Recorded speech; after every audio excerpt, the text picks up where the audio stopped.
ချောင်းသာသွားဖို့စိတ်ကူနေကြတဲ့သူတွေရှိလားဒီလိုမျိုး water park အကြီးကြီးတစ်ခုရဲ့ swimming pool အမိုက်စာရဲ့ပါတဲ့ New ချောင်းသာ hotel မှာတဲခဲ့တဲ့ experience လေး sharing လုပ်ပေးသွားမှာမို့အဆုံးထိကြည့်ပေးကြပါအောင်နော်ခရီးတစ်ခုသွားရင် hotel ကောင်းကောင်းလေးတဲရတာကြိုက်တဲ့သူမို့လို့ good review တွေများတဲ့ဒီ New ချောင်းသာ hotel မှာ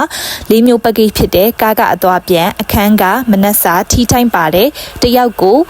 2,100,000 တန်2ညအိတ်3ရက် package လေး join ခဲ့ပါတယ်ဟိုတယ်ရီရှာရတာနဲ့တွားဖို့တရက်အလိုမှာ confirm ဖြစ်ပြီးငွေချေလိုက်ရတာဆိုတော့၃ထပ်ဆောင်ကအပေါ်ဆုံးထပ် roadside view အခန်းလေးပဲရခဲ့ပါတယ်ဒါပေမဲ့roadside view ဆိုတော့တမန်ငါရှန်ငါပဲဆိုပြီးတော့ထင်လိုက်တာပေါ့နော်ဒီလိုမျိုး smart TV လဲပါတဲ့အပြင်ဝရဏာလဲကျဲတယ်ဝရဏာကနေလဲပင်လယ်ကြီးကိုမြင်လိုက်ရတော့လေအရန်ကိုရွေးချယ်မှုမှန်သွားတယ်လို့မြင်ပါတယ်အခန်းလေးကိုတော်တော်လေးသဘောကျပါတယ်ရှင်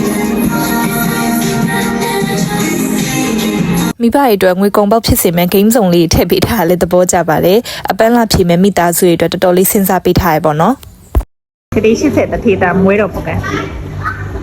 ရတော့တစ်ခါကောက်ရင်1000မှာ18000ကုန်ပြီးမှတော့ဒါလေးရခဲ့ပါတယ်